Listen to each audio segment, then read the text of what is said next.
A reminder of the order in which they'll start. The best go last, which means that all of the racers on this page have something to find.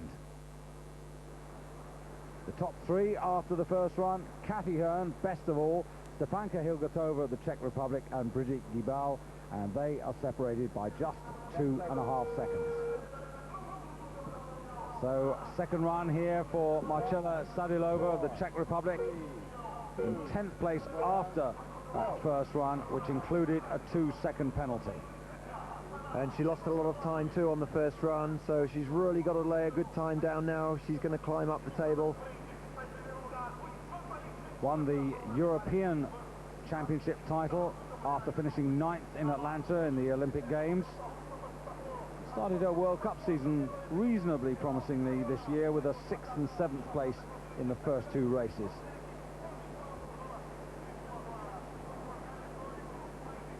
Driving hard across for the upstream gate 6, very close to that pole, but that's good.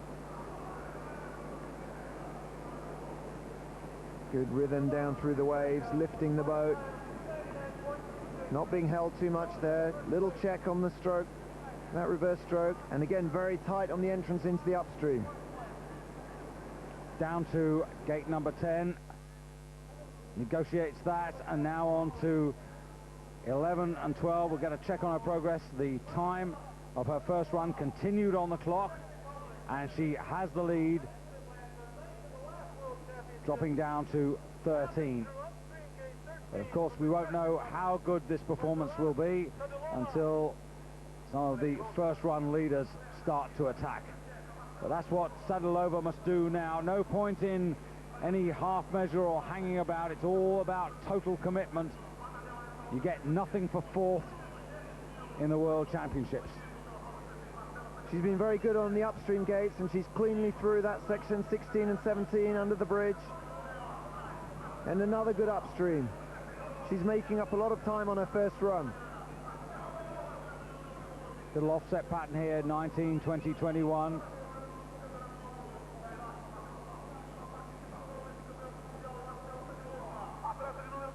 Pulls it round on the bow and sets up for the spin, drawing the boat across the last upstream gate. Much better run this. And now all she's got to do is use all her power. It hurts, it's painful, but that's what she's got to do now to get every fraction out of this as she goes through 25. She'll certainly lead and set the new target for those that follow. There it is, 294.96 seconds for Marcela Sadilova of the Czech Republic. In 7th place after the first run, Elena Kaliska, just over half a second ahead of Sadilova. Down to gate 1. And that's a careless start from Kaliska. She plows into gate 1, leaning the boat too early. She's a very busy paddler, a lot of effort. Charges down the course, and they're a little bit wild too, but she gets away with it and spins out after gate 4, so losing a lot of energy and losing time, as well as a 2-second penalty. So not the greatest of starts from Kaliska. Well, she gets something back there with a good upstream around gate 6, very tight, back into the fast-flowing water. Driving through very high into gate 9. Now setting up here, she's got to try and stay in the fast water. That was good. She didn't get held back by the dead water. Chasing Sadilova's time. Interestingly, she was the bronze medalist a year ago behind Sadilova in the Europeans. And .2, that's not a bad time at all by Kaliska. Considering she spun out after gate 4, she's doing very well. Now, can she keep this going? It's also a question of how much petrol you've got left in the tank, particularly as she comes into this section. She needs a cool head. Tucks in under 15. Very high on that. That's not too bad. Drives back across for 17. Now she's got to work hard. Yeah, and she's dropped down a little bit there. 2-3 extra strokes. That's another costly mistake. So Kaliska chasing her Czech rival through 20 and 21 now. Just looks to have lost the speed, lost the drive. And that's the difference between those that win and those that don't get World Championship medals, and it all seems to have just drifted away. She dropped low on the spin actually out of gate 22, so that's a little more time loss. And you can see already coming up to 290 seconds still with gate 25, so she's not going to do it. She's going to be behind Sadilova as she comes across the line now. So in silver medal position for the moment, but not destined to hang on to that for too long. And Bruxelles coming down to gate 11, a 2-second penalty on this second run, and that's put her behind the Czech and the Slovak, and she's got some work to do now to get back into this race. Bruxelles with medals at the last 2 World Championships. Richard, you wouldn't put your money on her getting a third one here? Well, as you say, she's got a hard job, and the best is still to come. Over a second down on the pace at the halfway point. Just caught slightly there, wide in that upstream gate. She hit gate 17 on the first run, but she's cleanly through this time. And drops 2 strokes there on 18. She's really got to work to get back in the race now. Sweeps round 19. Sets up on a bow rudder for 20. Comes across. She's got to flick the boat round, but she's taken that too tightly. Another penalty. She's not going to make up the lost time. Indeed, her chance has gone as she comes across to 23. Just hard to take because she knows there's not enough river left in which to make up for those mistakes. Heart sinks and your spirits drop, but she's a professional and she'll paddle all the way through to the line. And you can see her still giving 100% as she comes in, but outside the medals in 4th place at the moment.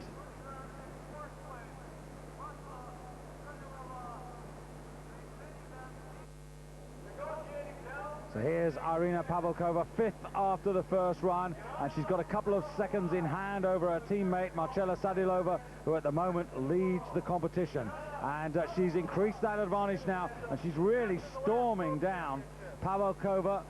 4 seconds of penalties on the first run, but for that she'd really be in contention, and she's flying across now to 14. No hesitation at all, straight on to 15. This is good. No mistakes so far, clean run. She's got to hold it together. Must believe, having seen the first run, that there's a chance to get in and get on the podium here. Pretty good through 16, 17 there, now to 18. In very tight there. Let's see the line she takes, driving across to 19. This is a critical section. Can she hold it? And she flicks the bow round into the pole. That's a careless mistake. And it couldn't have come at a worse time. There's not much of the course left for her to atone for that error as she comes across to 22, reverses through, and now has to go across to 23. Still working hard. Good exit, accelerates, and drives on down to 24. Sadilova, her teammate, has the lead. That's her time, 294.96, and comes through the last gate. Pavlkova, good enough to take the lead, but it might be a case of if only at the end of the day. The Czech Republic, 1st and 2nd, but the fastest 4 still to come.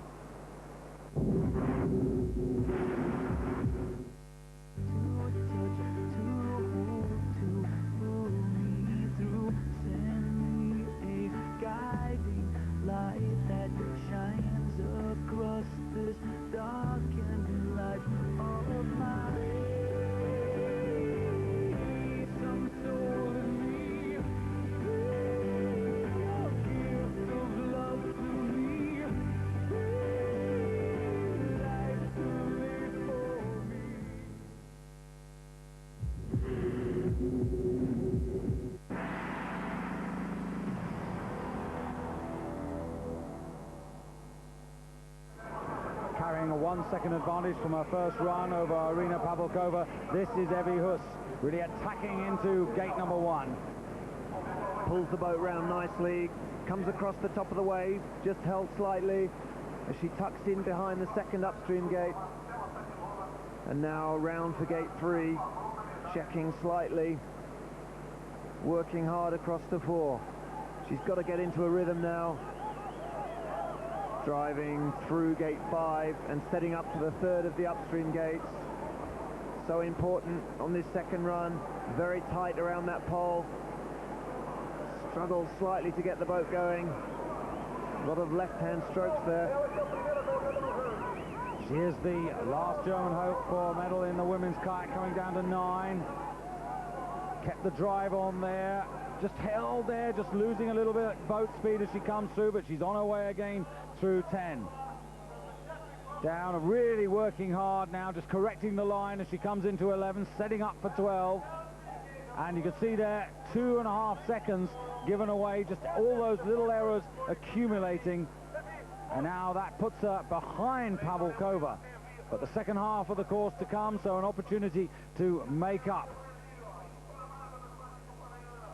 She's got to keep it clean now with a 2-second deficit. No room for error. Very tight around 15, that's good. She's made something up there. Pavlikova wasn't brilliant through this section. Evie Hus is quite clean though, and very high into 18. This the second run, getting tired now. Evie Hus just not flowing as well as she was certainly in the first run. Coming across to 21, down to 22 and reverse there. Nice early turn on that reverse gate and in very tight through 23. This is good. She's made up some more time on Pavlikova. The Czech's time is on the top there, 293.4 seconds for both runs as she comes round the rock now. And Evie Hus has worked really hard on the bottom here, close as she comes in the last couple of strokes now to the line. And has she done it? Not quite. Half a second off the pace, a brave attempt. Third after the first run, Brigitte Gibal with a 1.5 second advantage from the first run over Pavlikova. Through gate number 1. And smoothly through to 2. This is good paddling, and this is really a good start here by Gibal. Well, this was where she picked up a penalty on the first run, but she's safely through this time. Swinging out wide through gate 5. If Brigitte Gibal can stay clean, I think she'll go into the lead. She had the fastest running time on the first run. Down through the staircase section, trying to lift the boat through the waves. Through the middle of the gate, that's nice and safe. Just check slightly. And then a flurry of strokes up through the upstream gate 9. Coming down to halfway, and she knows that it's not a question of just taking the lead. She wants to apply pressure on those that follow. So far so good. And the advantage she had over Pavlikova when she started the run, she still has as she goes into the lower part of the course. Gibal quickly out of 13 across to 14. She's got to keep the confidence up now. She's clean, she's paddling in the middle of the gates. Safely around 15. Comes across the top of the wave. Checks the speed. Back ferries across through 17, tucks the paddle inside. She's out a bit wide, but she's keeping the speed on. Holds 1 stroke, 2 strokes. That's good paddling. Very impressive. The boat never stops moving, and it's going where she wants it to go. As she comes down towards gate number 20 now. Just needs to keep focused, keep concentrating now. Flicks it nicely through 21. Spins through 22, holds the line. She's going to surf on the wave. She should be high into the last upstream gate, and she is. 1 stroke, 2 strokes, and a fast exit from Brigitte Gibal. Good run for the 26-year-old from Toulouse, and there's plenty of French support here urging her on from the side of the bank as she comes round the rock now, and this is very good. Pavlikova's time now is going to be dismissed. Gibal, who's going to take the lead. Excellent second run there, clean, fast, and she has the advantage. Two to go, though, in this second run, so she's going to have to wait and see now whether it's going to be good enough. But she's assured of a medal. The question is, what colour? Here we see the approach down the staircase, lifting the boat over the waves. Just check slightly there. You can see using the back of the blade, and again there, making sure she can turn round the inside pole there. And then 1, 2, 3 strokes to get round and out of the gate. Well, she really has put pressure on the two that follow, Stepanka Hilgertova and Kathy Hearn. Now here is Hilgertova, the Olympic champion, started a run with a half-second advantage over Gibal. And she's lost that, and she's down in second place with the best part of half a second now to make up as she drives into 13. Very possible to get this time back on the lower part. Gibal, though, she was solid, didn't make an error. So Stepanka has really got to pull something special out now.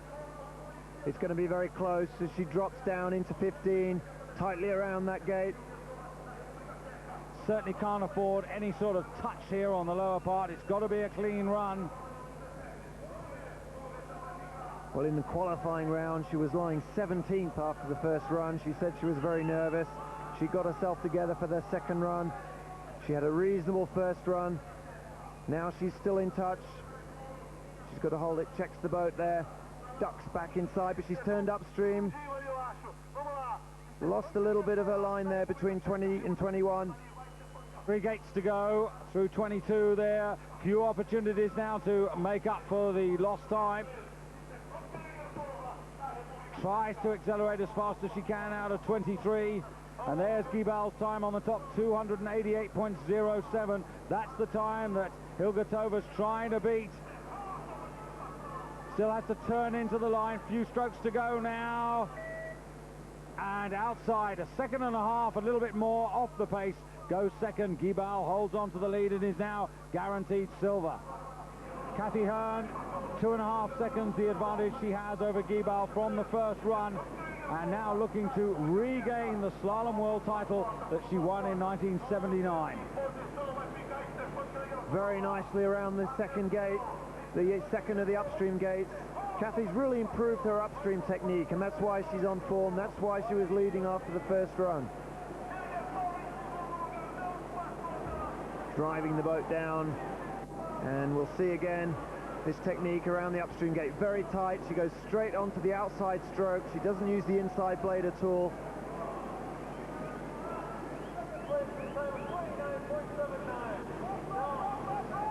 Powering down through the staircase. A good line on the approach to 9, and very quickly around the pole.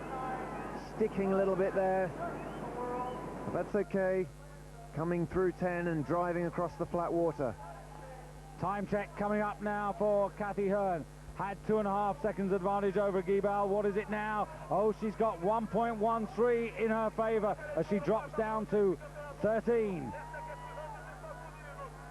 Again, very tightly around the inside pole on the upstream gate. The Americans getting really excited. This would be a fantastic achievement for Kathy Hearn if she could win this title. It really would be something special. Few stay at the top of their sport for the sort of time that Kathy's been there. Good through 16 and backs off through 17. She's dropping down a little bit, but catches the bow. Little check there. That's cost her time. That's probably the second gone. She must now be head-to-head with Gibal with just the last 6 gates to go on this course. Down to 20 now. Good line through 21.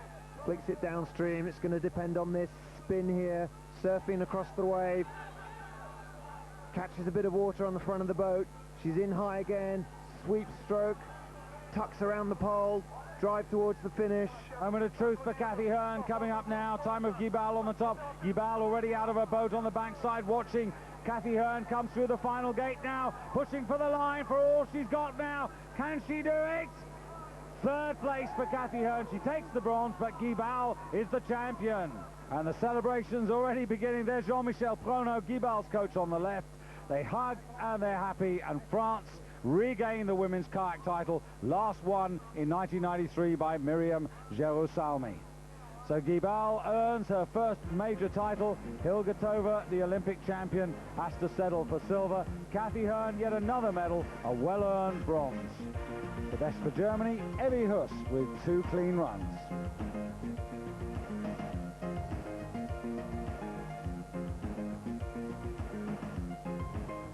For the British, a disappointing day.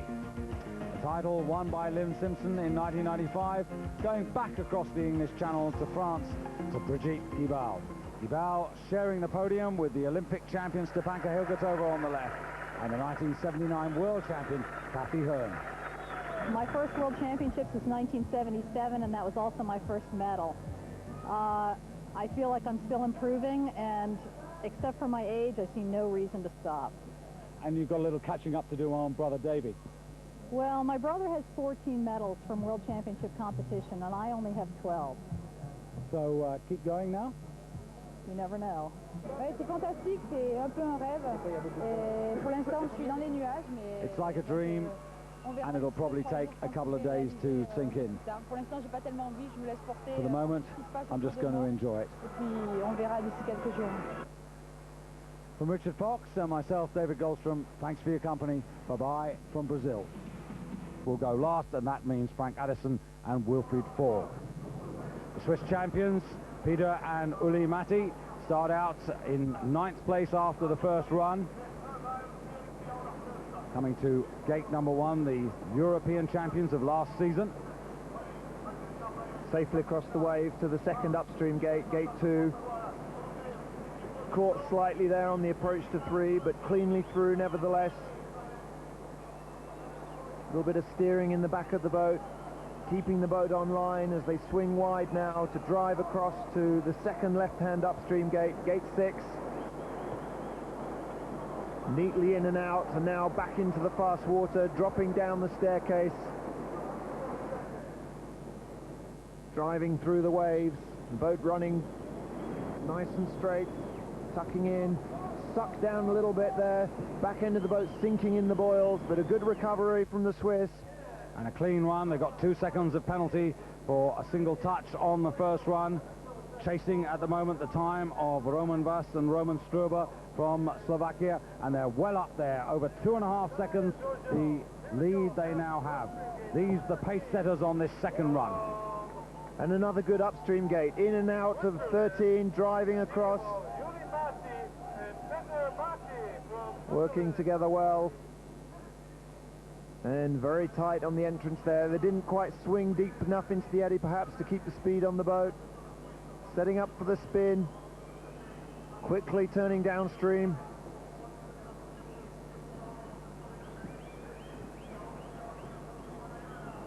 And now driving out towards 19. They've got to swing across, set the boat up for this tricky little combination. Just catching the stern of the boat on the bottom of the river. They got away with it though, sinking the bow underneath the pole of gate 21. So important to stay clean on the bottom part of the course. This is a better run from the Swiss as they now drive across to the last upstream gate. So now the 2 men for Bern turn for home. Just 2 gates to go now, 24 and 25, and the clock shows that they should have enough time in hand to take the lead away from the Slovakians. Now just the final power in, looking a little tired, but nonetheless good enough to lead and set a new target for the rest. Indeed, as you suggested, Richard, a better run, but they themselves not satisfied. They know it's not going to be good enough to get them anywhere near the medals. Starting out, Milan Kuban and Marian Olinik now trying to take the lead back for Slovakia. Decent first run for this partnership, who 3 years ago finished 12th in the Junior World Championship, but are clearly making progress. They had a 2-second penalty on the first run, so they'll be looking at least to go clean and pick up a bit of time. The time has to be found over the 25 gates, a little bit here and there. I'm sure they picked up a little bit there. Very quick entry into the eddy around gate 6.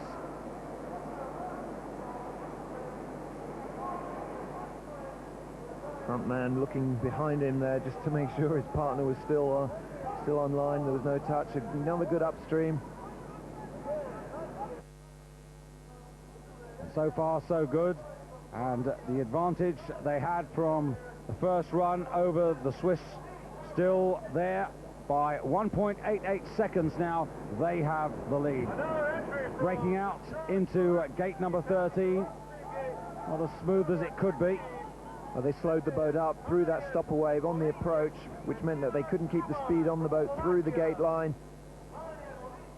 Let's see how they do on 15, swinging out wide, digging in, both paddlers working together, driving up and across. Well, they choose to do the back ferry. They've got a lot of speed on the boat. They've got to work very quickly, just get back in. Wasn't the neatest line we've seen through there. They're still working together way, driving down now through 19. And much more attack than the Swiss. They've still got the advantage, I'm sure of that, as they come across to 20. Now down to 22 to reverse and spin through that before coming across to 23, the last of the upstream gates now. Try to accelerate out of that. Again, two men who look a little bit tired. This is the critical move. They've got to keep it in tight to the rock, keep the speed on the boat. They lean it nicely, just wriggle inside the poles. Well, it's certainly a better run, a clean run, and they maintain their advantage ahead of the Swiss. But of course, the really fast Canadian doubles are still to come on this second run. But a disappointing first effort by the Olympic silver medalists. 2.49 off the pace. And starting this second run, they have an advantage of just 3/4 of a second over Milan Kuban and Marian Olenik, the current leaders. Well, they'll be disappointed being down in 7th place after that first run with a 2-second penalty, just the slightest of touches on gate 11. If they're going to have a chance of a medal, they've really got to set the pace on the top part of the course. Driving across to 6, in very tight. Simek just switching over. They've done the same thing though. They take a wide line on the exit out of 6. I'm not sure it's the fastest line, but they seem to prefer it. This is good though. Nice approach into 9. The back sinking down, but they keep the speed on the boat. Now, how does that show up in terms of the clock as they come across the flat section to gate number 11? Remember, they had a 3/4 of a second advantage. Well, it's down to 0.21. So it might have looked speedy, but in fact, they've lost a good part of their advantage. But here, this is where they've got to really work hard and try and make the best of these technical sections where they should excel. That's right, David. The bottom part of the course saw quite a few technical mistakes on the first run, and this was one of the moves. Here we see them come across. They're going to back off now. Sinek working hard, just tucking inside. And now driving up. Both paddlers working together well through the upstream gates. Down to the offset combination now. 19, 20 and 21. They really have to be millimetre perfect here if they're going to gain the time they need. That's good. Really moved through there well. They picked up some time. That was a very good line. That's the best we've seen so far. They kept the boat flowing smoothly through the middle of the gate. They kept the bow dry. And now they're in very high in the last upstream. So a good half-dozen gates there, and that will really help their cause. Now they've just got to avoid making any silly mistakes as they come round the rock. All too easy. Oh, and they nearly did just that. Pope gave away just some of the time they just earned in the previous gate, and they go into the lead, 3.63, but it would have been more but for that last error. Yeah, very good second half of the course. Here we see them setting up into gate 6. See Simek in the front, just reaches around very quickly and then straight onto the sweep stroke, the bow of the boat riding high. In fact, they paddle up the eddy a little bit and then get back out into the fast water. So the Czechs have thrown down the challenge. That run is going to be hard to beat. Well, the first they're going to try are their own teammates, the Circle brothers. who carry from the first run an 1800th of a second advantage over Simek and Rowan, so that's nothing at all. Nothing at all, but they need to find a bit of pace. Simek and Rowan were very fast on the second run, and they were clean. And I think they might have that edge on the Circle brothers, but we'll see. They're safely through the first two gates. Indeed, on all known form, they have an uphill struggle, but on the other hand, there are 3 medals up for grabs as they now come to make the cross to gate number 6.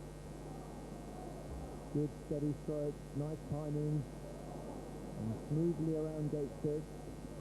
Nothing flash about their paddling style. It's very purposeful, ploughing down through the waves. Difficult to keep the whole boat above the water there, but sticking a little bit on the exit from gate 9. Now caught slightly in the eddy. They've got to get that boat moving again. And they're certainly behind Simek and Rowan now. The question is by how much, as they come down to the halfway point, almost a second. Can't afford to give any more time away.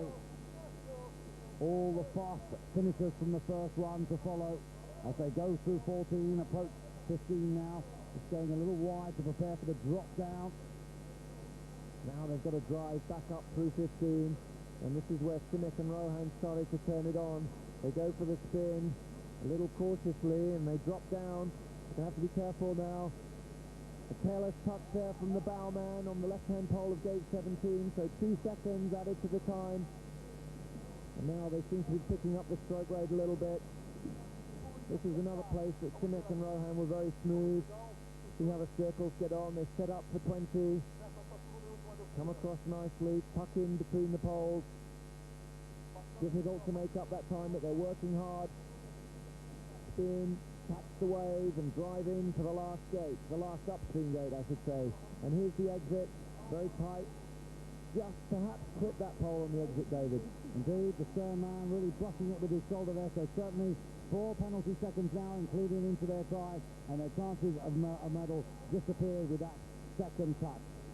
Coming down to the finish now, but it's Simek and Rowan for the Czech Republic who continue to lead the race with 5 to go in this second run. And you can just see the disappointment on their faces. Getting ready at the start now. Here they go, the defending world champions Krzysztof Kolomansky and Michał Staniszewski. And a bit like Simek and Rowan, they've really got to produce top form if they want to get anywhere near retaining their title. Yeah, the Polish came out on top of a fantastic race at the last World Championships in Nottingham, and I'm sure they'll fight to the end on this one. Here they go through gate 4, safely through that. Good stroke rate, good drive on the boat.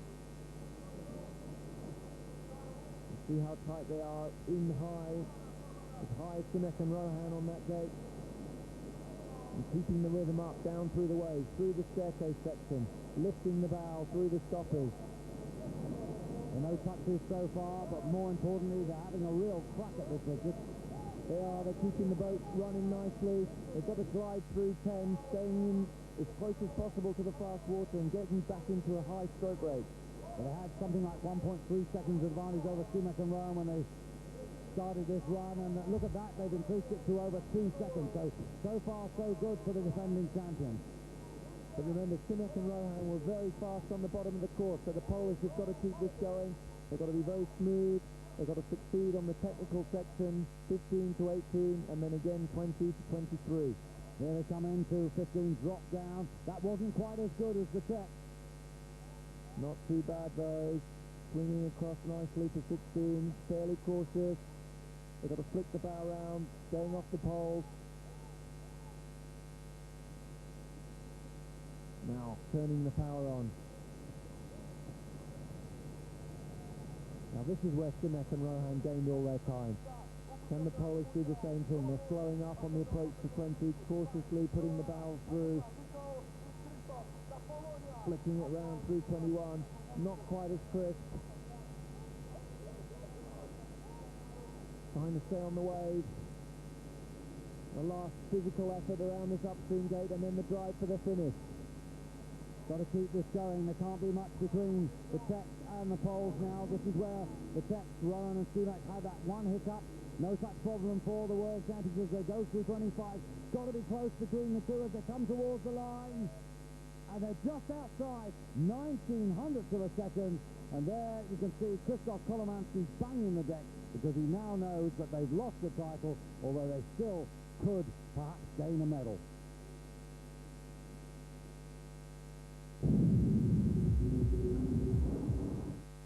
Tony, have you got a remote control? What? Where do you think we are, NASA? Will it tell me if someone's tried to steal the car? If you write all that stuff, mate, I'll have to fit the intelligent car alarm. There's only one intelligent car alarm. Laser light.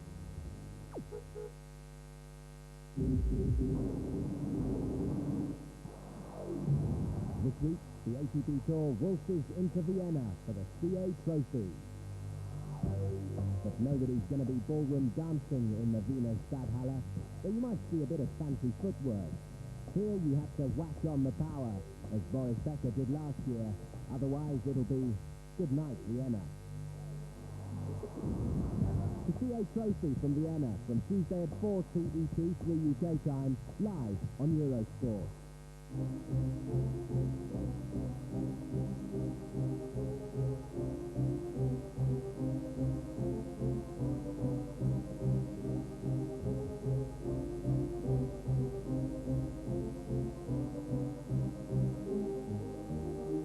Equestrian Samson Nations Cup from Athens, Tuesday at midnight CET, 11 UK, on Eurosport.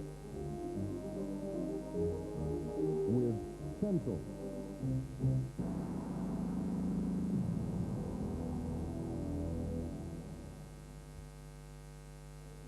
Coming to halfway, Marek Vuras and Thomas Marder of the Czech Republic, challenging now Sumek and Rowan.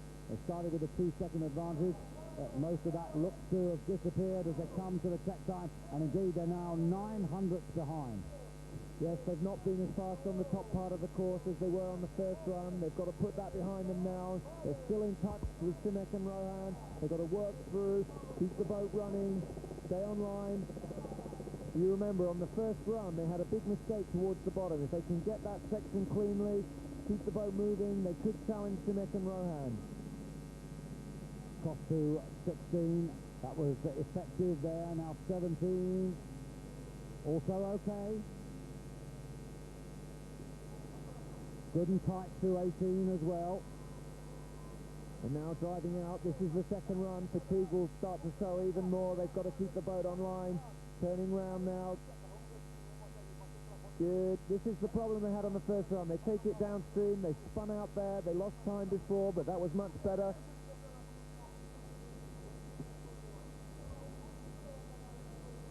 The last upstream, and just a little low there. They had to work hard to get through there, so that's a time loss. The fatigue showing, a couple of extra strokes, and now caught slightly on the approach to the rock. They swung out wide, losing balance, losing a bit of speed. They can't match the fast finish of Sumek and Rowan. Over the line, 2:92.78. That's 2.14 seconds out, down into third. But we haven't heard the last of Vuras and Maida. Thierry Saidi and Emmanuel Del Rey third after the first run, just half a second behind their teammates. Frank Addison and Wilfried Forbes is yet to come. But just at this moment, they're chasing Sumek and Rowan, and they started with a 2-second advantage over the Czechs as they come through 8 now, dropping down to 9. They were very fast on the top on their first run, turning round into 9, just caught slightly there, losing the balance, the water piling up on the deck. Got to get back into the rhythm. Driving down through 10 and picking up the stroke rate. Very fast stroke rates on the approach to 11. Oh, and that's so careless. Just catches that in front there, Emmanuel Del Rey, and that's 2 seconds to add to their time. That's, oh, and another touch there, and 4 seconds, I'm afraid, is good night.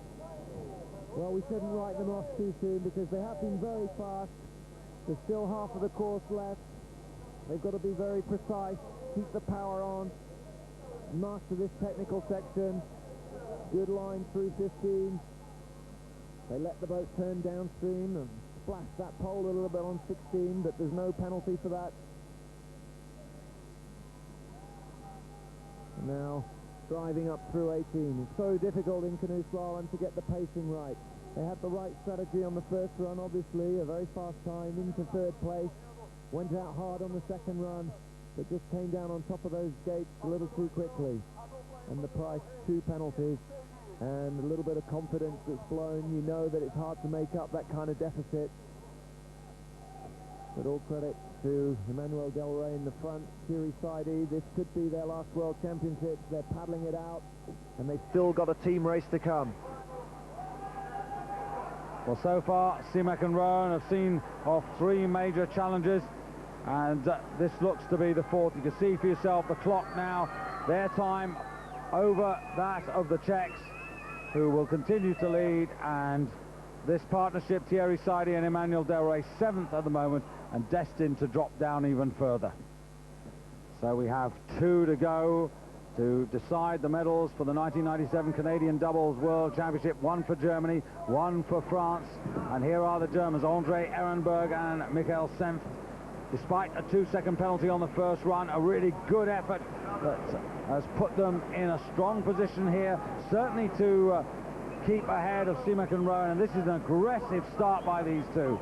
They had 2 seconds in hand, and this is an encouraging start for the German supporters. Much better start. It was gate 1 they hit on their first run, so it wasn't hard to do better. Good lines through the downstream gates and good drive across to the upstream at gate 6. And that boat is really moving. That was terrific out of 6, down to 7 now. Just got to watch the line here. All important as they come to 8, setting up for 9. Just nicks his elbow inside. And look at the work rate that's going on in there. They really are up for this. Well, the stern of the boat was caught a little bit. They caught water on the deck. It held them down. Good recovery, though. We'll see how they're faring on the split time as they come through gate 11. 2.59, that means they've found more time. They're even quicker than Simek and Rowan over the top section. That's impressive. Very close to that pole on the entrance to 13, but again, it looked like water. So it seems that the performance of Simek and Rowan on the bottom half of the course really stands up. Indeed it does, but these men have got a distinct advantage here. They are the Olympic bronze medalists, but they've yet to get a World Championship medal, and they have a major chance now unless they do something really stupid. They're just very carefully going down, but they are keeping that boat moving. Again, beautifully tight there into 18. Good teamwork. Ehrenberg in the front, steering, sweeping round, and then Senft in the back steering, using the back of the blade. Well, it's Michael Senft who's celebrating his birthday today, or at least that's what he's going to hope to do when he finishes this run as they come down to 22. Again, that was spot on as they went through there. But they've changed their strategy there. On the first run, they went for it facing downstream. This time they spun it, but that's okay. They're being cautious. They're on a clean run. They're going for a medal, driving down through 24. Super effort here by the German duo. Coming through 25 now. Look at the time there. It's rolling up to 2:90. They might just get there. Will they get there? Yes, they will. By 1700ths. Well, another great run from Ehrenberg and Senft. And this is where they changed their plan between the runs. On the first run, they went downstream through gate 22. This time they spin, go through it backwards, very close to the poles. A good surf across to the last upstream, gate 23. Very tight in here. What a great finish.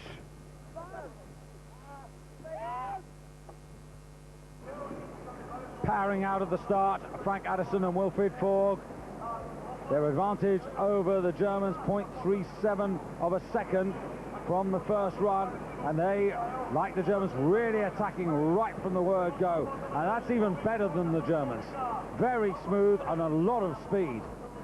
This was the key section for them on the first run. They were given a touch on gate 4. They weren't very happy about it, but they've had to forget about that now. Focus on this run. The pressure's on Addison and Ford. They're used to this kind of situation, working their way down now, keeping the stroke rate up. Good line through the stopper waves.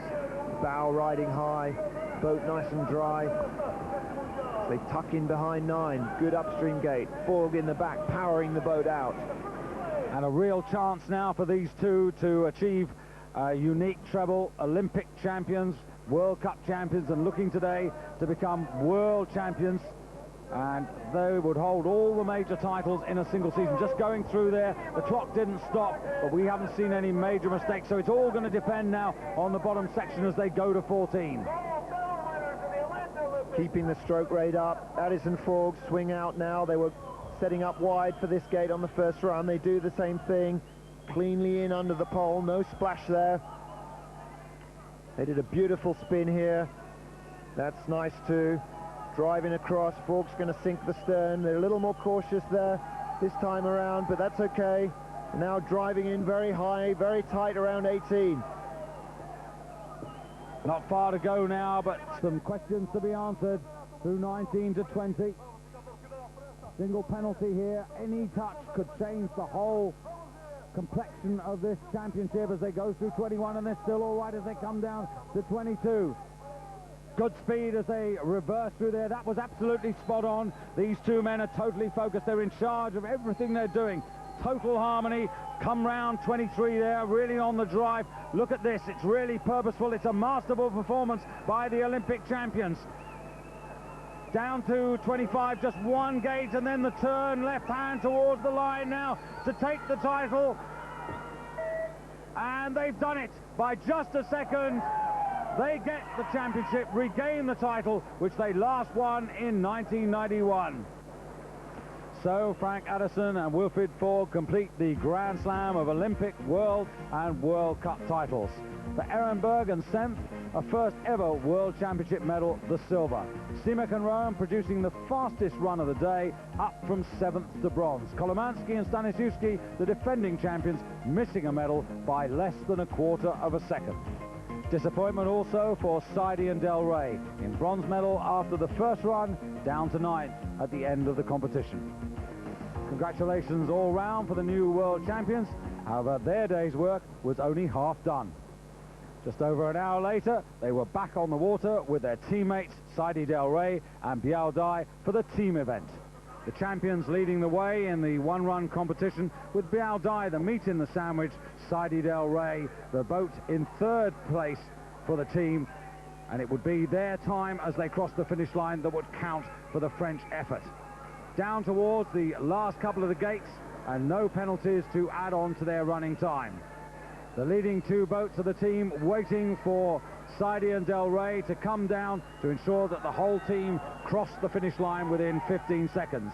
That they did in a time of 163.27 seconds, a time that was never bettered.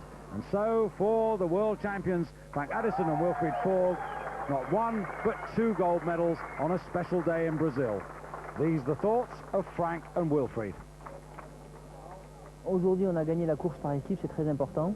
On est aussi champion du monde individuel. 6 years on, after we first did the double, it was great for us to win the team event, as well as taking the individual title. Derrière le double. Oui, il n'y a pas beaucoup de débit sur la rivière sur laquelle on a fait les championnats du monde. It wasn't the power of the water, it was more the position of the gates which made it difficult to go fast. Du coup, il était très difficile d'aller vite. And under the new slalom rules, adding the times of both runs together, there was no margin for error. From Richard Fox and myself, David Goldstrom, thanks for your company. Bye-bye from Brazil.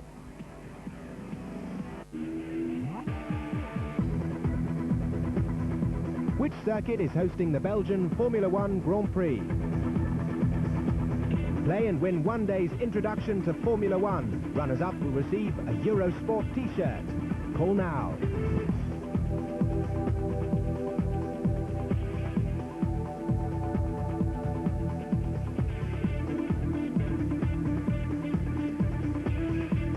Good luck. Donostia San Sebastian on the Cantabrian coast of Spain is host to the 1997 Road Cycling World Championships. Some of the top names in men and women's cycling, including in the men's time trials, Alex Zula and Chris Boardman, will be there peddling it out for the highly prestigious titles. The Road Cycling World Championships from Wednesday at 11 CET, 10 UK, live on Eurosport. With Eutelsat, la plataforma digital europea. Welcome to Brazil, The spectacular panorama of Rio de Janeiro, the first taste of South America for many of the 300 athletes competing in the first ever Canoe Slalom World Championships to be staged on this continent, or indeed in the Southern Hemisphere. Awaiting them after the serious business of trying to become world champion is a trip to the mighty falls of Iguazu in the western state of Paraná, bordering Paraguay and Argentina. For now, though, the attention of the world's best kayak racers is focused on the 25-gate course of the river Paraná, close to Tres Coroas. 8 of the gates with red and white poles are set upstream, where the paddlers have to work against the current, like gate 9 here at the foot of the staircase. As the racers leave gate 10, they enter the flattest section of the 320-meter course, where a split time will provide a guide to each racer's progress. Continuing downriver, gates 15 to 18 under the bridge offer a choice of routes. This the section where good technique will really count. And just before the sprint finish, the last critical move across the river to the final upstream gate, number 23. Well, so to the first of the 2 runs for the Men's Kayak Championship. These the 20 paddlers from a starting lineup of 76 who've qualified for the final. And alongside me, David Goldstrom, to assess their performances, 5 times world kayak champion and the course designer for these championships, Richard Fox. Well, 1 or 2 paddlers to keep an eye on. Starting 10th today, Ian Wiley, 2nd in this season's World Cup rankings. Going 14th, Thomas Becker for Germany, the bronze medalist at last year's Atlanta Olympic Games. Last but 1 to start, America's Scott Shipley, world silver medalist 2 years ago and the current World Cup champion.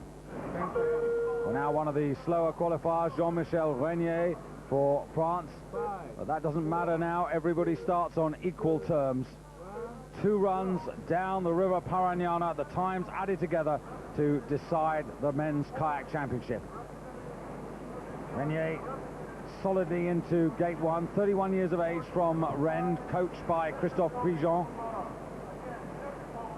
Renier was a surprise inclusion in the French team this year. Many people thought he was on his way out, but he had a very good race at the selection events in France, in the city of Foix, in the Pyrenees.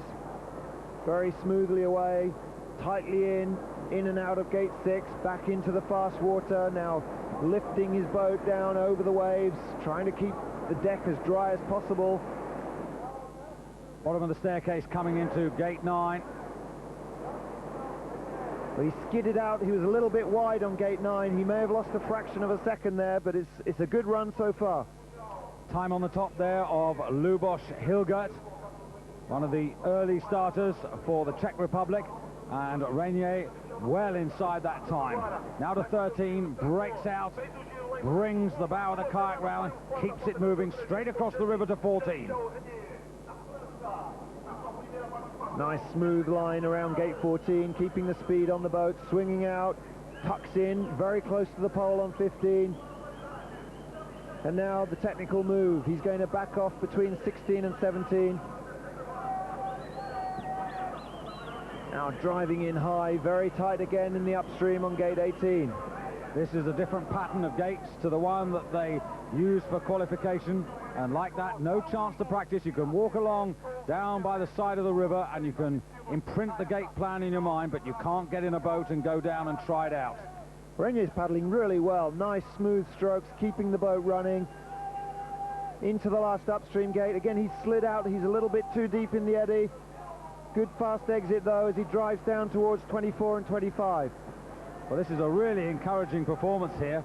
If he just negotiates this last gate, which he does well, he's going to take heart from this. That's a very, very good opener. And 128.96 seconds, and Jean-Michel Renier is down and leads. Early days, though. That's a great run from Jean-Michel Renier. Now the experienced David Ford for Canada, 30 years of age, hails from Edmonton, Alberta, but these days does a lot of his paddling at Chilliwack in British Columbia. Now Ford really likes the big water. Let's see what he can do on the small water here on the River Paraná. Away safely through the downstream combination 3 and 4. Something the paddlers get a little bit edgy about.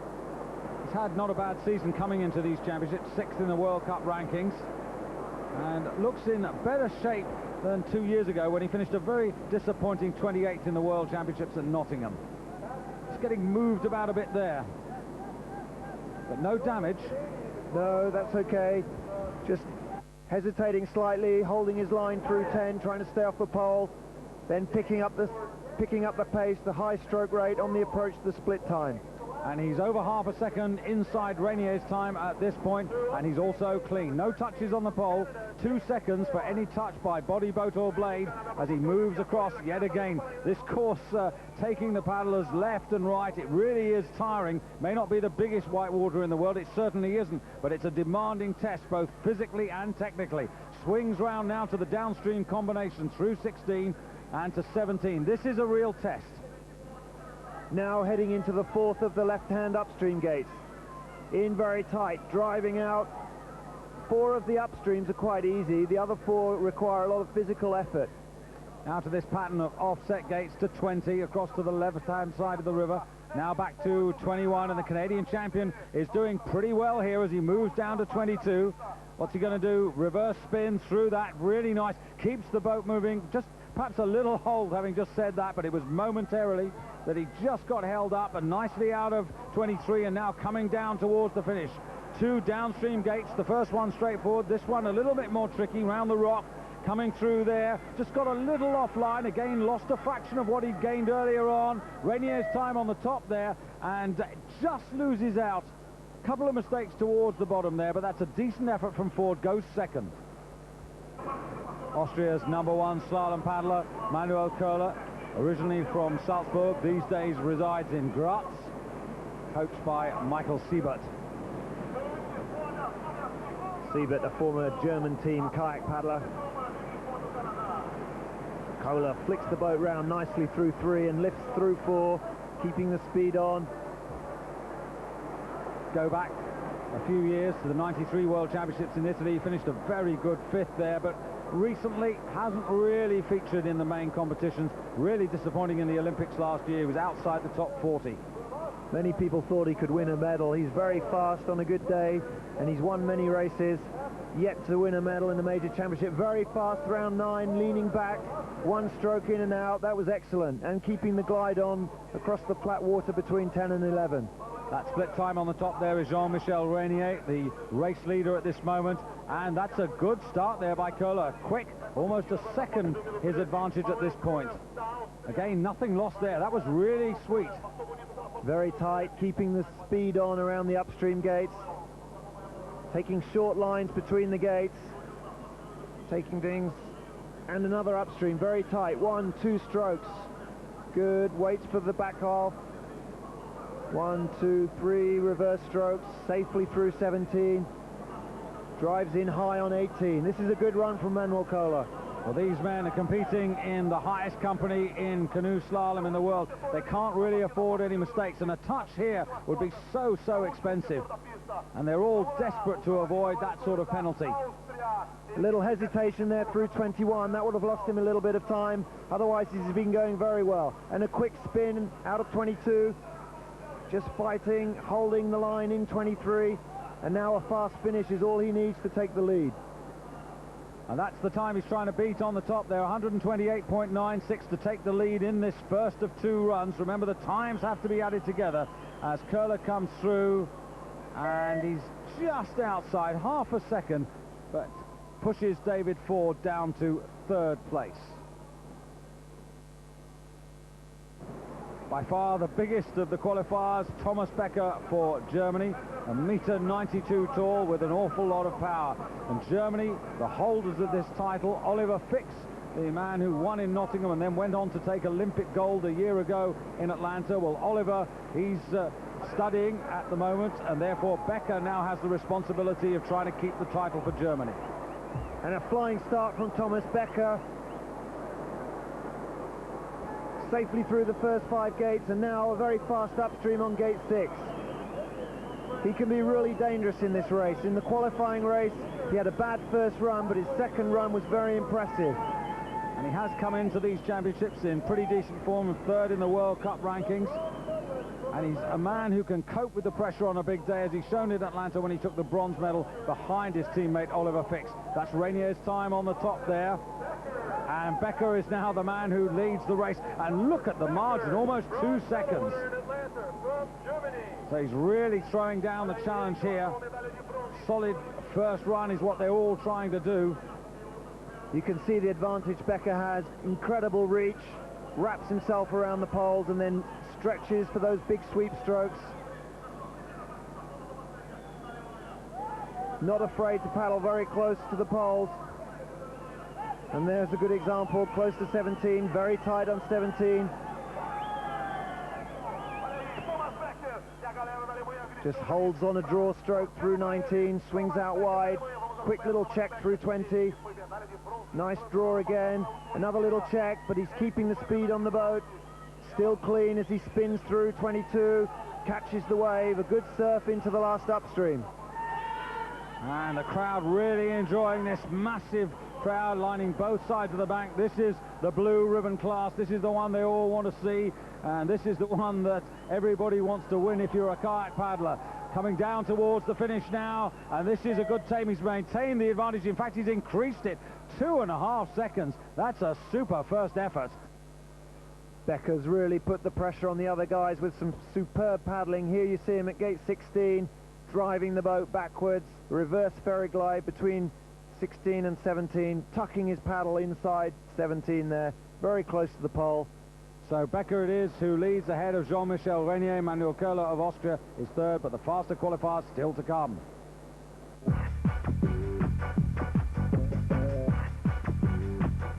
On Tuesday, Glaswegian Gary Jacobs takes on the Russian Yuri Epifantsev for the IBF Intercontinental Middleweight title. Jacobs, former European champion, badly needs a win to put himself back on the world scene. Jacobs versus Epifantsev, Tuesday at 9 CET, 8 UK time on Eurosports.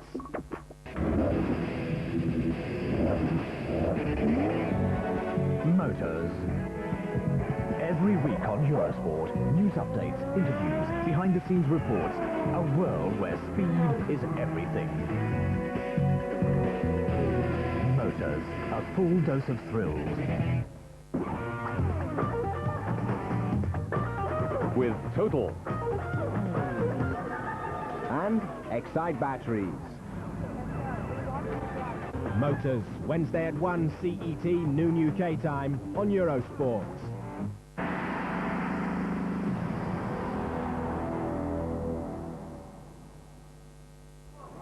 Slovenia's Feđa Marasic out of the start gate down towards gate number 1.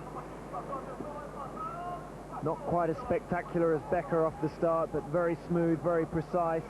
Good clean lines from Marasic. Safely around the upstream gate 2. Little reverse stroke to check his line through 3.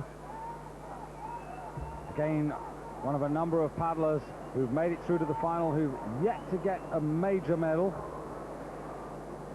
Last season he was third in the World Cup rankings. That was a good effort. This year he's dropped to 7th.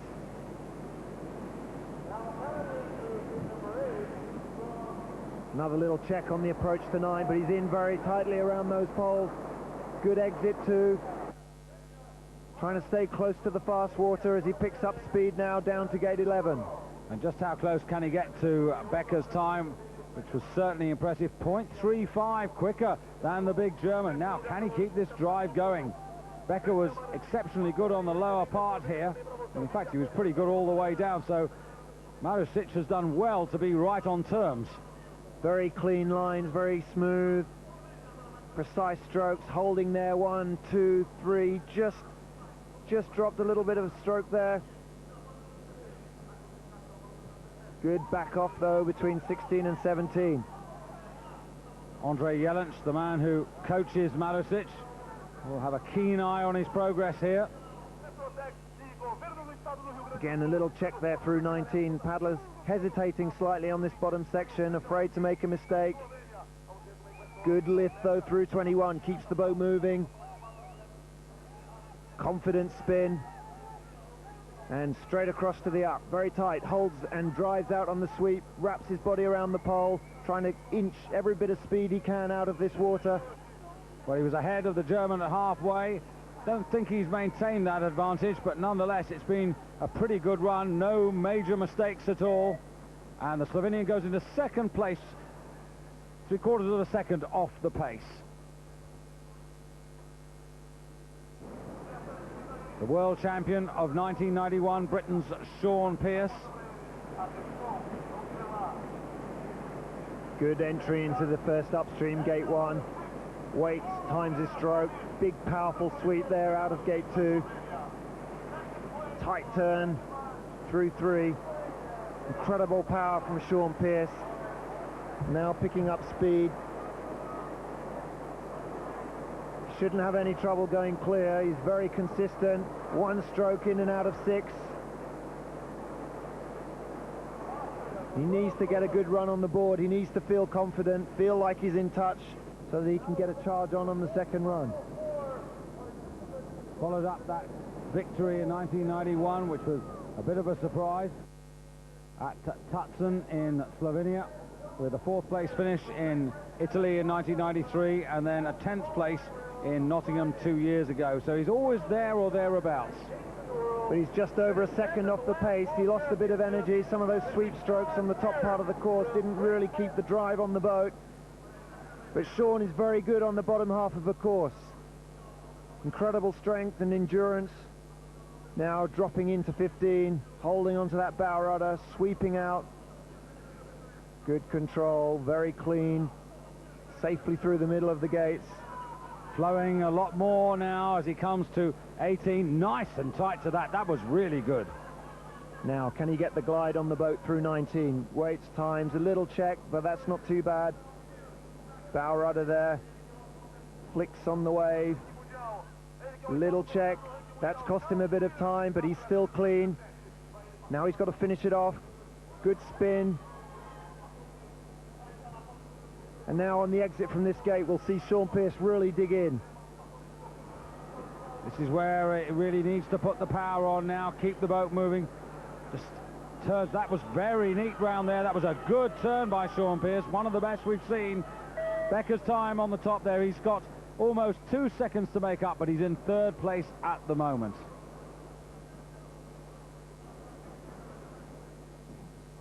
The world medalist of 2 years ago, Scott Shipley from Bryson City, North Carolina, member of the Nantahala Racing Club.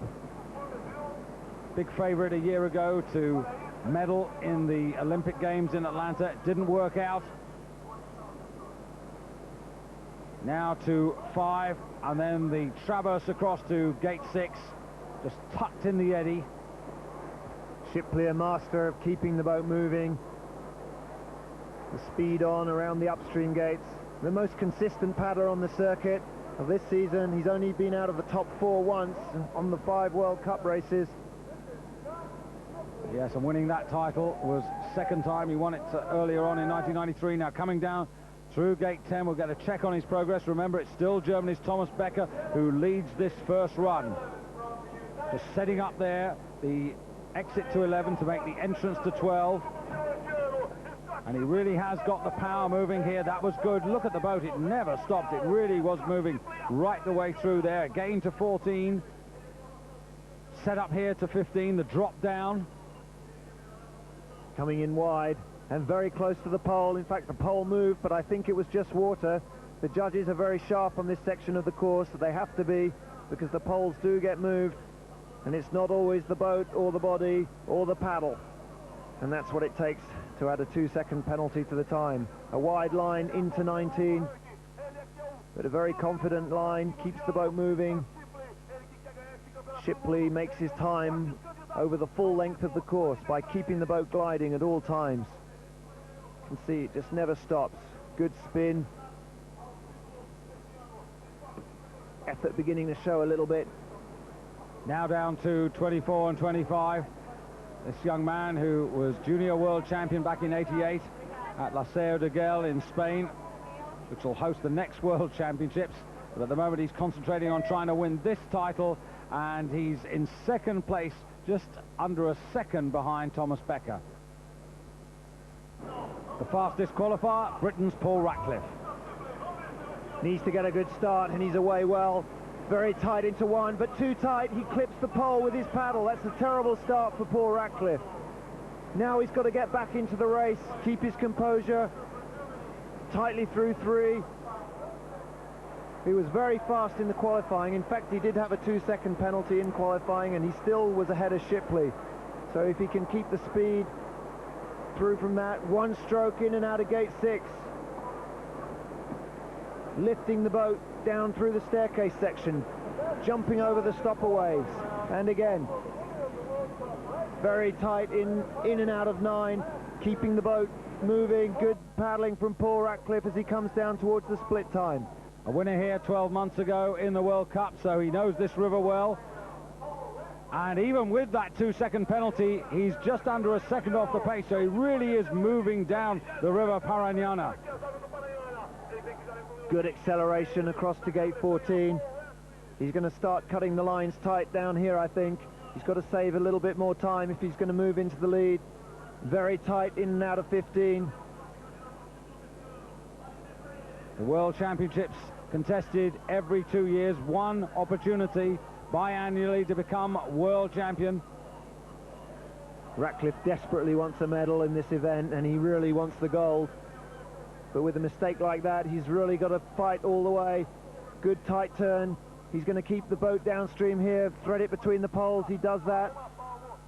This is the same section that was used for the qualifying round, so they're familiar with it. 6 of the gates did change for the final. Very fast exit, just shrugs around the pole, keeps the speed on the boat.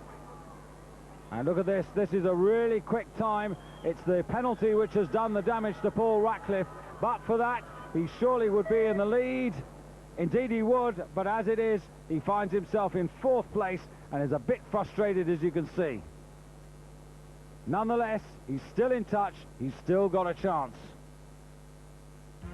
So, big Thomas Becker it is who leads the rankings at the end of the first run, ahead of America's Scott Shipley and Marusic of Slovenia, those 3 all within a second. Ratcliffe and Pearce lead the British Challenge, Jean-Michel Reynier in 6th, the best for France, and 7 countries represented in the top 10.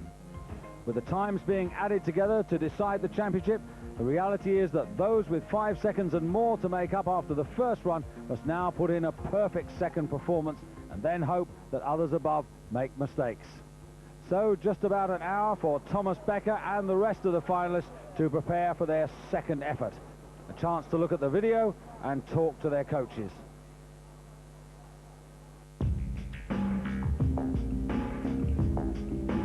Who won the World Cup in 1995 and 1996?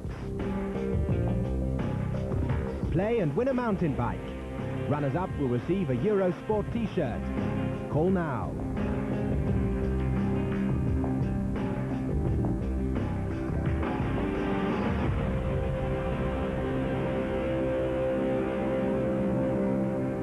Good luck. This week, the ATP Tour waltzes into Vienna for the CA Trophy. But nobody's going to be ballroom dancing in the Wiener Stadthalle, though you might see a bit of fancy footwork. Here you have to whack on the power, as Boris Becker did last year. Otherwise, it'll be good night, Vienna. The CA Trophy from Vienna, from Tuesday at 4 CET, 3 UK time, live on Eurosport.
So to the second run over exactly the same course.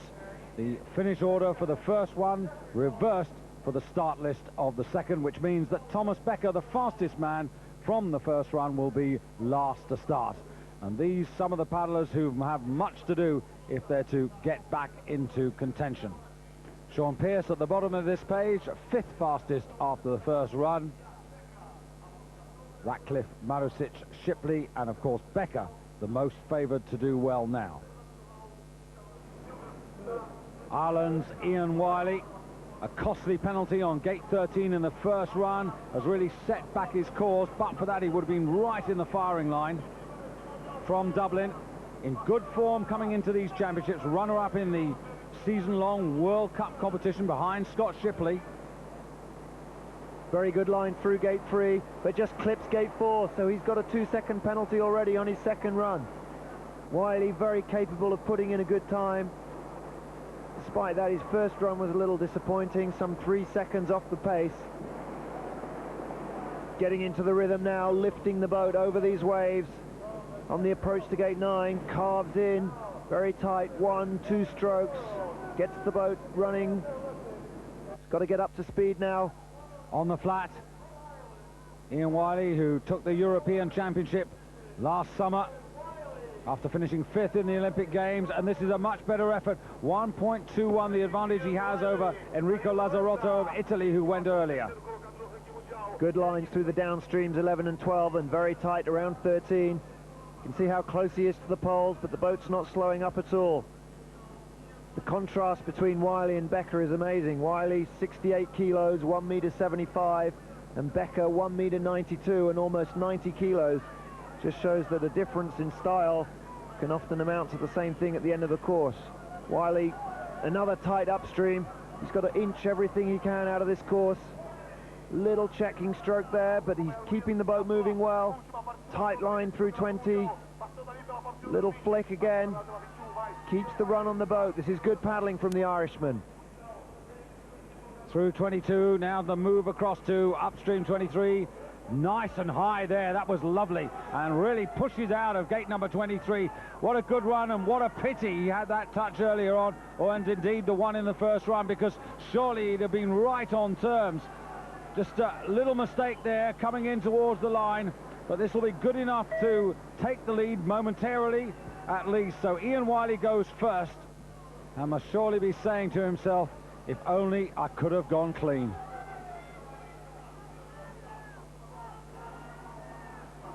Eighth after the first run, David Ford for Canada, with the best part of 2 seconds his advantage over Ian Wiley as he starts this second run.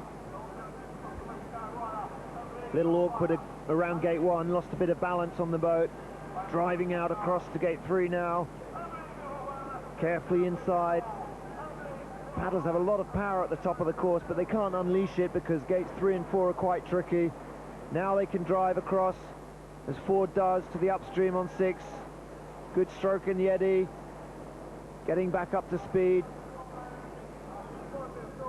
Not quite the perfect timing yet. The bow going up and down. Can he get it back and have a good upstream? He's in very tight. Looks over his shoulder. Stalls slightly on the exit, but he's not lost too much. Sucked into the eddy. Corrects, gets back on line as he comes down to 11. Wiley's time on the top there. Comparison now, and 0.65, so he's lost a lot of time, which just emphasises what a good effort the Irishman put in. And how much David Ford was putting into the run at the top with little return. A lot of forcing going into his strokes. Losing a bit of energy. He's got to settle down now. He can make up half a second on the bottom if he paddles cleanly, keeps the boat driving, keeps it on line. Good back ferry, comfortable there. Now he's got to drive in, pull it round on that bow rod, a big sweep to drive out. Accelerate. Lifting over, quick check. That's quite nice.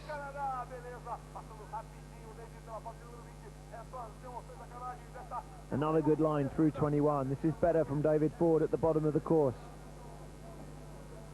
Can he close it down? He's still got a bit of time to make up. Holds on, drives out on the sweep. Canadian champion, 2 from home now as he comes down to 24. Total time for the 2 runs on the running clock.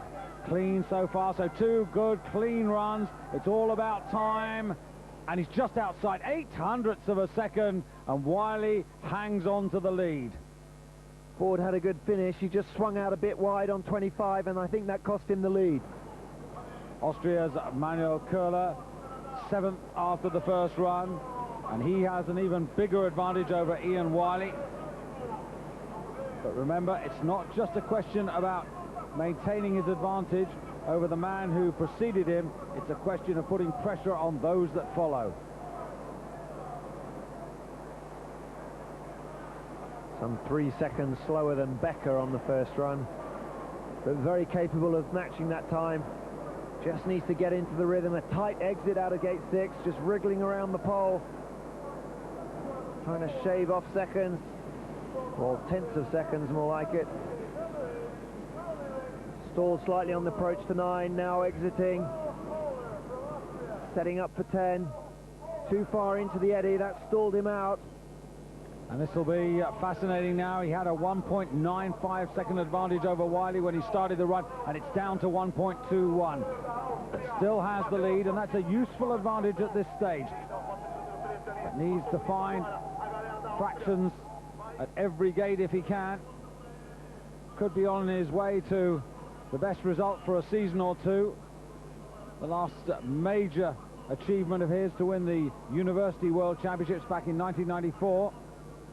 Köhler's very good around gate 15. He takes just 2 strokes in and out of there. He just shaves a little bit of time off the competitors.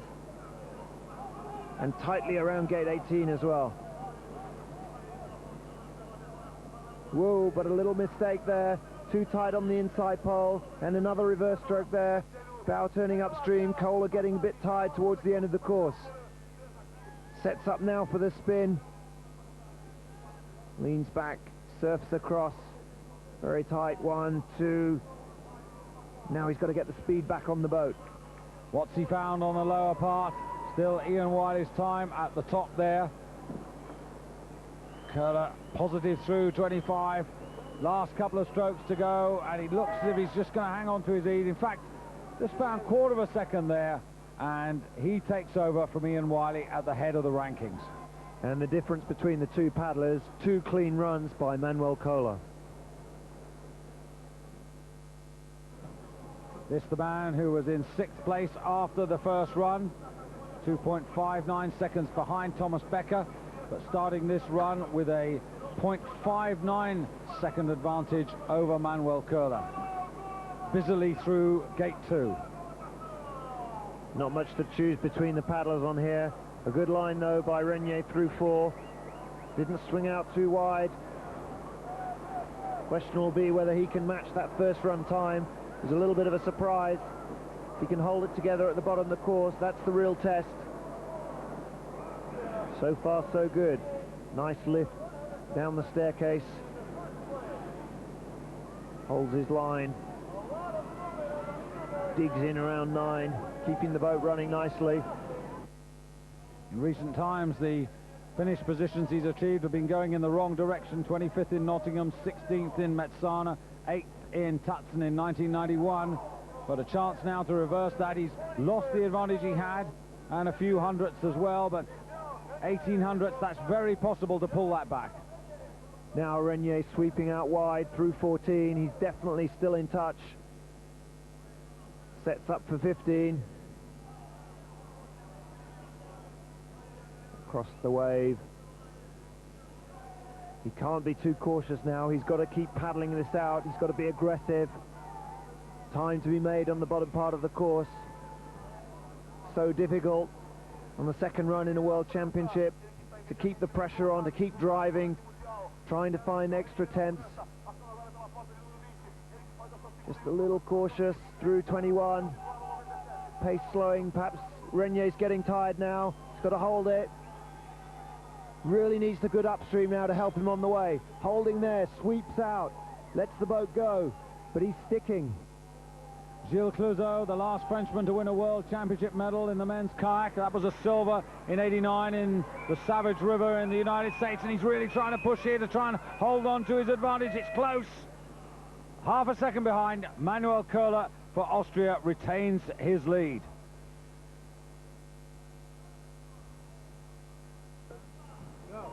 Fifth after the first run, Britain's Sean Pearce. His advantage over Manuel Köhler, 1.3 seconds from the first run. And he will attack this all the way down. He's got to find a bit of time on the top part of the course. That was where he lost it on the first run. He's cleanly through the first 4 gates and powering down through gate 5. A lot more confident this season. And 5th is a good place for him in the first run of the final, a position to attack. Always clean. Good lift there. Through 7, through 8, safely in the middle of the gate. Little checking stroke there though. Not too costly as he drops down through gate 10. Now he's going to put on a charge. Let's see what this will do. Halfway down the course now.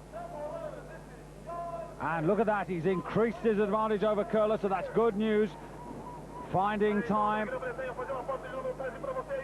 And that's exactly what he needs to do. Remember, there are 4 faster paddlers to follow him. Through 14, no problem there, now to 15. Comes out to prepare himself, drops down, keeps the boat moving. Still going well, Sean Pearce. Now into this pattern of offset gates to downstream. Good run from